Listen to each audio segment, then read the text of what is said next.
Hello, my name is Stephanie Toman and I'm doing a series of videos, this time on the accredited ICDL Advanced Qualification for Spreadsheet software. We're using Excel 2016, but you can also use this to have a look at it through the Office 365. So what we're going to be looking at on this particular video today is the formatting area. So this might be an area that you've already been using. If you just want to check it against the syllabus, if you're taking the qualification, please do. And everything you need to know is going to be on these videos with regard to the exam that you may be taking at the end. However, you might be using this for other purposes. You might be using it to just learn some areas and find them on here. So I hope you enjoy. Thank you. The formatting, number one.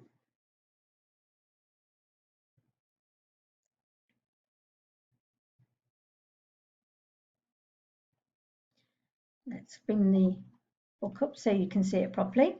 You can see there's a number of tabs across the bottom of this workbook. Let's make sure that we're in the first workbook, and I'm just going to bring it down a little bit just so you can see the screen. So what we have here is one of the first parts of the syllabus that you will need to understand. And if I just scroll over, it's always got, on each of the workbooks and spreadsheets that we use, it's got a bit of information that ties back to the syllabus and the manual. And it explains a few things because I don't spend a lot of time getting into it. But basically, a split in a spreadsheet is a way of you seeing a lot more information if you've got very large spreadsheets and you need to see different areas of it at the same time, you can use this split. If you go into the View tab at the top, you've got the split feature just here. And as it says, it divides the window into different panes that each scrolls separately. So if we've got a split, as you can see, if I hover on the split, just come over, let's bring it up a little bit. And you can see that if I click there, you can see that double arrow feature there on the cursor changing. If you double click, that will remove the split. And here's another one, double click, and that removes the split. Remember though, in the exam, when you're taking the exam, this is a nice simple question, so you tend to just rush forward and do things. In the exam, they may ask you to do a removal of a horizontal split or a vertical split only. And if you remove the wrong one, then you're going to find that you can't undo a split in the exam. So be really careful. Try and focus if you can see where the split is actually happening in the exam. For example, if I click on F5 and then I do the split, there, you can see that it's got two splits. And I would make sure that if I was doing the horizontal split removal, I would just remove it like that. And that way you've still got this split going on in a vertical sense. So split's quite easy, just be aware of it. Just to cover another little area called freeze panes, for those of you who may not be aware of it.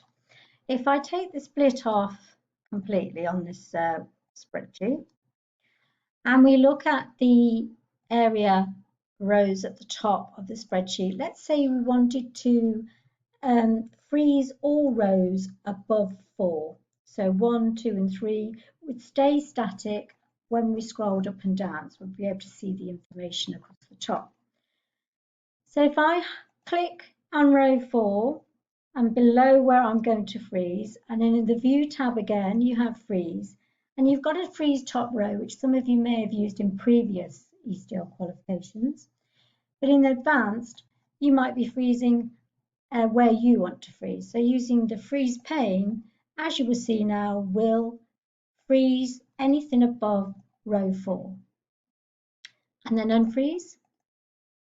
If you wanted to freeze the first column or the first two columns, A and B, if you highlight the third column, C, and then freeze, you will freeze that way. If you wanted to freeze above 4 and the first two columns, then you need to go into the intersecting cell. So you're on row 4 and you're in column C. And if you freeze then, you will freeze both of those areas, and then unfreeze. So that's the freeze option and the split options in the syllabus that we've covered. Okay, so we've gone to the text to columns tab, the next one, and this covers this area in the syllabus, and it's using the feature in the data tab. We'll find a lot of features in there that we're going to be using, and it's the feature called text to columns. So let's just click on it and hover on it so you can see it. So what we've got here is we've got a single set of data, two lots of data in one cell. So what this feature does is it actually, as it brings up a wizard as it's just done, it will then split that data into separate data cells, which is obviously good practice because you want to do any sorting or filtering. It's really difficult to work with this one set of data. So what we're going to do is we'll delete one I did earlier, so we're ready. And what we need to do is separate, as it was, these names into these two ranges. Okay, so we're going to highlight the A5 to the A12, use the feature, click it on like I did earlier, and you can see that wizard coming up. There's the data we're using. It is delimited. Next. It needs a space, so sometimes it might have something like that, or a semicolon, other. And the thing is, if you take the other off and I put the space on, you can see that it actually works because it has separated that into two separate cells. And you can see that the data does have a space. If you're in the exam, it would let you know what to use. Okay, so don't worry too much about that. But in the real world, you know there's a space. Go to next. And then you need to say where the destination is. So if you pull that over, you can expand that. And then you can click on the first one where you want the destination to be. And you can see there that it's B5. And it comes up with this little $sign area here. If we finish, then you can see that it automatically puts that data where we asked it. And that feature is the text to columns. You can try this yourself. I've done one here. Be aware that in the exam there could be a gap, or it could be a sort of a range further away than you're expecting. So just be aware that when you put your destination in, that you make sure it's in the right place. I'll leave that for you to have a go in the actual lecture slides. The next syllabus feature we're going to look at is the conditional formatting, which is on the Home tab, and it's just a feature here. So the good thing about conditional formatting is it highlights things in a particular way so that it draws your attention to the areas that you want. So the way that it's used in the exam is if we go into the conditional formatting, there are these options here, and they're absolutely fine. But what we tend to do in the exam is we look at the new rule area, which gives you more options. And I'll take you through an example first, and you can see what I'm talking about. So here, format the cells that only contain less than or equal to 19,000. So if we were going to do this, it's at the bottom here, got it written down for you. So if we're going to pick up B4 to M4, make sure that in the exam you don't go over into other cell areas that they don't want you to use.